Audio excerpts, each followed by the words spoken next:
Oke, kita jumpa lagi ya. Di sini saya mau mencontohkan gimana sih cara manajemen user gitu ya. Nah, biasanya kita kalau untuk manajemen user itu biasanya kita buka komputer manajemen ya, di komputernya. Kemudian nanti di sini akan muncul komputer manajemen, lalu pilih local user and group.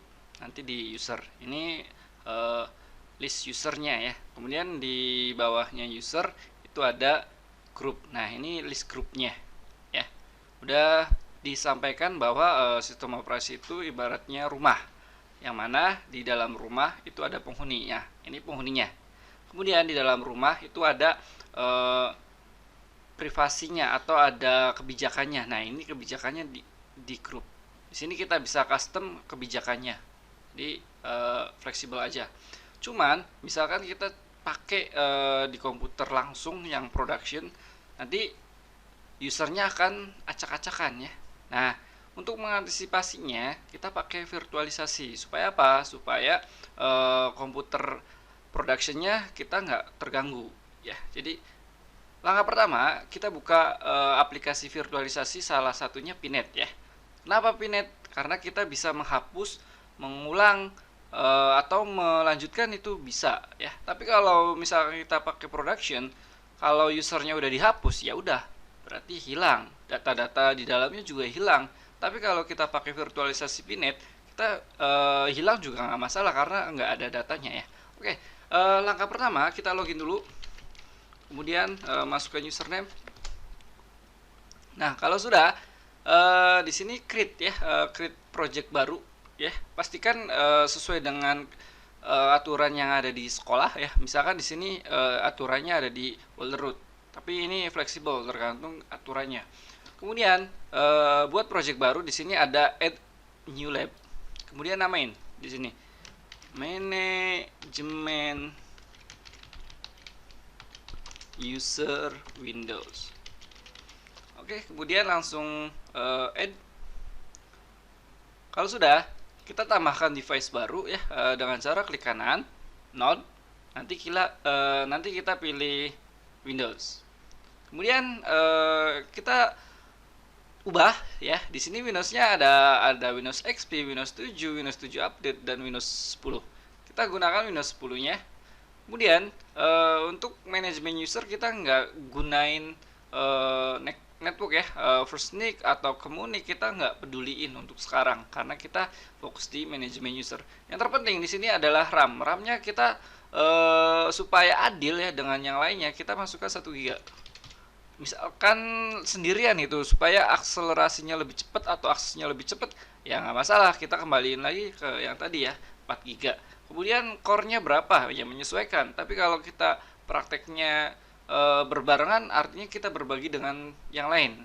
Jadi menyesuaikan ya.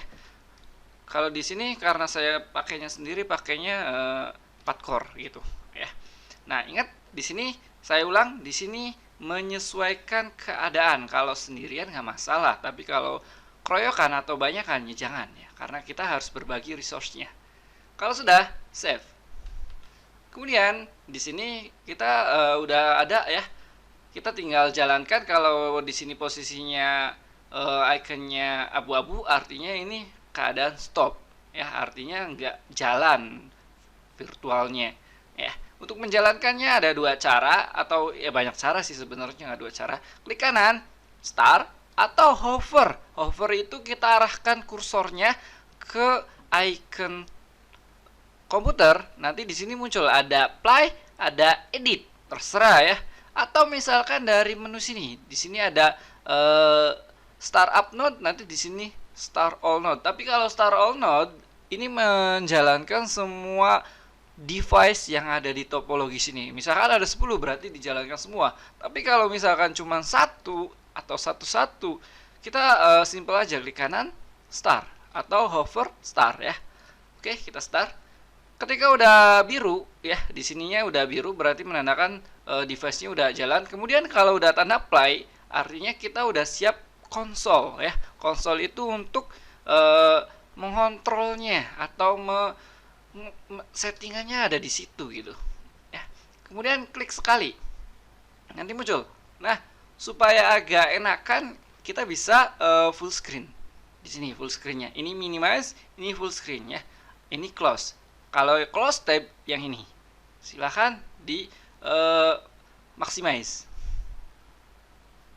Oke, tunggu ya. Nah, kalau sudah, ini komputer virtualisasi. Kita bebas ngapain aja ya. Karena apa?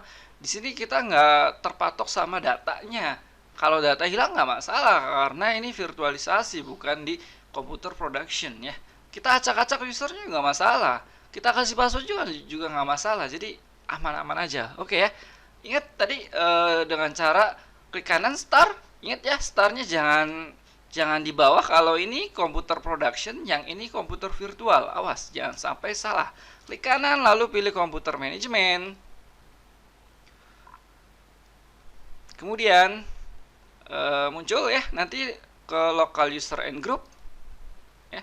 Kemudian pilih user.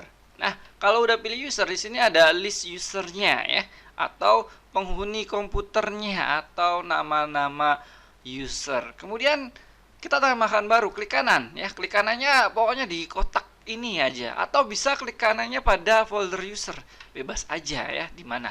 Klik kanan new user lalu tambahkan username-nya siapa. Ya, di sini khusus Windows username boleh mengandung spasi, ya, boleh. Misalkan di sini Sulhan spasi Kidri. Kemudian full name boleh nggak sama dengan username? Boleh, nggak masalah. Ini sekali lagi ini khusus buat Windows ya. Kalau untuk sistem operasi lain itu tidak boleh. Username itu nggak boleh ada spasi. Boleh spasinya diganti dengan strip atau underscore. Kemudian description. Description boleh dikosongin atau boleh dikasih ini hanya sebatas penanda atau komentarnya doang. Kemudian ada password dan confirm. Artinya user tersebut yang akan dibuat ini dikasih password kalau ininya diisi. Kalau tidak, artinya user tersebut tidak dikasih password ya. Kemudian yang di bawah user must change password at next login. Artinya ketika username Sulhan Kidri akan login ya, terjadi login, maka user tersebut akan diminta password baru ya, kalau ininya di checklist. Kalau enggak, berarti enggak akan terjadi ya. Artinya di sini fleksibel aja, kebutuhannya gimana. Kalau kita seorang administrator data center atau server yang kita kelola usernya banyak, ketika dia pegawai baru atau apa, karena sifatnya privasi, ini direkomendasikan untuk di checklist. Kalau untuk pribadi ya jangan, ngapain gitu. Oke, kemudian di bawahnya user cannot change password, artinya user tersebut tidak boleh ubah passwordnya ya. Kemudian di bawahnya password never expired. Jadi secara default si Windows ini ada passwordnya ada masanya atau masa kadaluarsanya ya. Kalau nggak salah 2 bulan ya. Nah, kalau lewat dari 2 bulan nanti user tersebut tidak akan bisa login, harus di reset oleh administrator.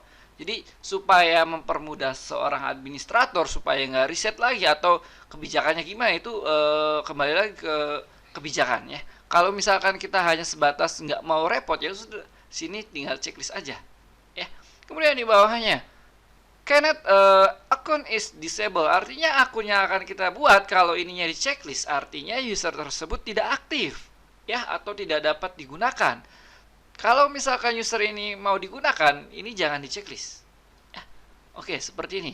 Jadi seperti itu nanti menyesuaikan dengan keadaan. Oke, kalau sudah create, di sini nggak akan terjadi apa-apa ya, hanya kosong aja ya tiba-tiba. Nah, artinya itu sudah berhasil karena nggak ada notifikasi user tersebut berhasil dibuat. Kalau sudah close, nah nanti di sini muncul ya. Ingat,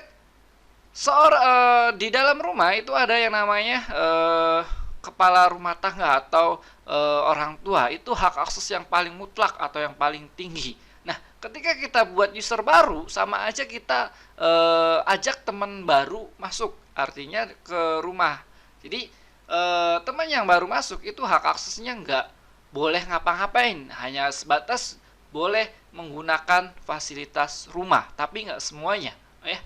Contoh di sini user yang baru dibuat itu hanya statusnya ya sebagai user biasa atau pengguna biasa. Lihatnya di mana?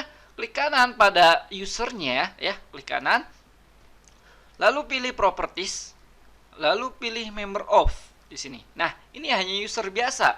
Supaya kita user ini bisa ngapa-ngapain atau istilahnya seorang administrator ya, yang berhak gimana aja dia terserah gitu. Nah, kita harus masukkan user tersebut ke grup administrator. Tapi syaratnya untuk memasukkan user yang baru dibuat, kita login menggunakan usernya siapa. Contoh di sini menggunakan potato. Artinya pastikan si potatonya itu administrator ya, karena ketika kita buat user baru itu wajib menggunakan administrator. Kalau selain dari administrator itu nggak bisa digunakan. Artinya nggak boleh aksesnya atau nggak diizinkan orang lain masuk gitu ya. Jadi pastikan user yang kita gunakan itu administrator ya.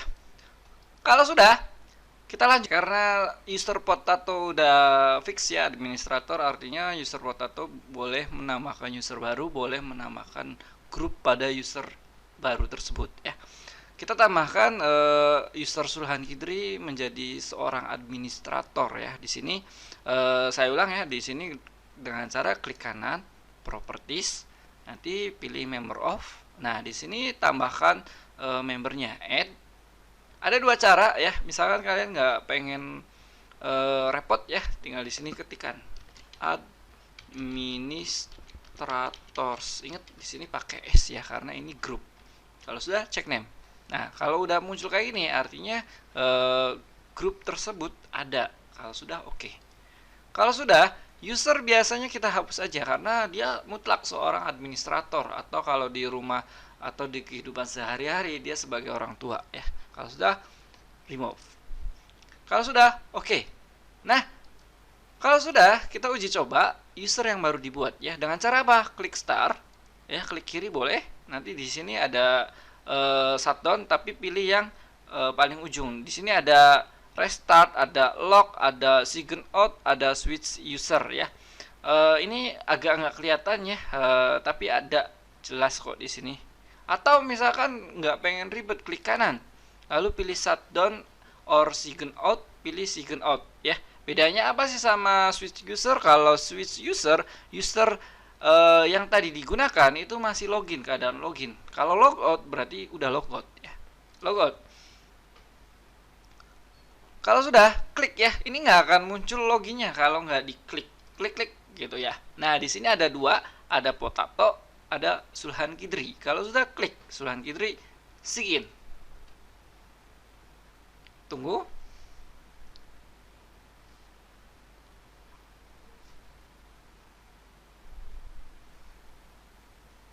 Nah, kalau sudah muncul seperti ini ya. Nah, artinya di sini usernya sudah berhasil login ya. Nah, user Sulhan Kidri ini bebas ngapain aja ya. Atau misalkan kita user potatonya kita hapus, nggak masalah karena kita sudah menggunakan grupnya administrator. Kita coba klik kanan, komputer manajemen, kemudian pilih local user and group, pilih user, kita hapus potatonya, klik kanan, delete, yes. Nah, ketika udah delete, artinya user potato yang tadi sudah hilang. Artinya hanya user Sulhan Kidri saja yang aktif. Tapi kenapa di sini ada 3 list user? Ya, karena 3 list user ini otomatis dibuat ketika install. Ada administrator, ada default account, ada guest ya. Tapi ini ada tanda seru bawah, artinya ini posisinya disable ya. Nah, account is disable ya, artinya account tersebut tidak aktif ya. Nah, kalau sudah, ini udah berhasil menambahkan akun dan udah berhasil kita tambahkan membernya sebagai administrator. Kita coba lagi ya. Apa sih bedanya user biasa, membernya sama administrator? Oke, Sulhan Kidri udah sebagai administrator, artinya Sulhan Kidri usernya boleh menambahkan user baru ya. Kita coba klik kanan, new user, lalu kita coba masukkan TJKT, username-nya dan full name-nya sama. Atau kita coba teknik jaringan komputer dan telekomunikasi ya. Ini untuk full name-nya. Kemudian kita nggak kasih password. Nah, kita coba ini user must change password at next log on. Artinya ketika user ini login, maka diminta password baru ya. Oke, kita create. Nah, kalau sudah seperti biasa ya, ini nggak ada notifikasi pembuatan user berhasil, nggak ada. Jadi langsung close aja. Nah, di sini udah ada ya. Kita coba sign out. Klik kanan, lalu shutdown or sign out. Pilih sign out. Kalau sudah, nanti kita coba ya. Seperti biasa klik 2 kali. Nah, di sini ada teknik jaringan komputer dan telekomunikasi. Kemudian sign. Ya, di sini the user password must change, artinya di sini suruh ubah passwordnya gitu ya. Oke, password lamanya apa? Ketika nggak ada passwordnya artinya kosong. Tapi ketika ada passwordnya awal pembuatan berarti ini harus diisi ya. Contoh di sini 1 2 3. Kemudian confirmnya 1 2 3. Kalau sudah create password reset this. Langsung ini ya. Bukan ini tapi yang anak panah ini. Klik. Nah, gitu. Oke, password sudah kubah.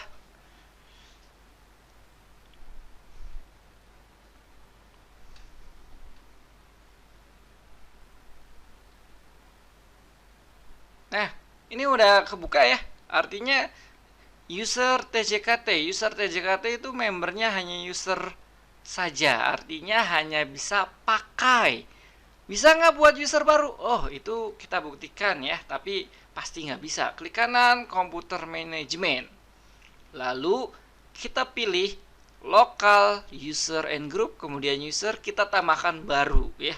Namanya misalkan TKJ. Teknik komputer dan jaringan. Kalau sudah create. Nah, di sini the following error nggak bisa intinya sih ya. Udah oke. Akses denied, akses ditolak. Artinya user ini nggak bisa ngapa-ngapain, hanya sebatas pakai. Oke. Mungkin ini aja materi manajemen user. Kita lanjut di materi berikutnya. Terima kasih.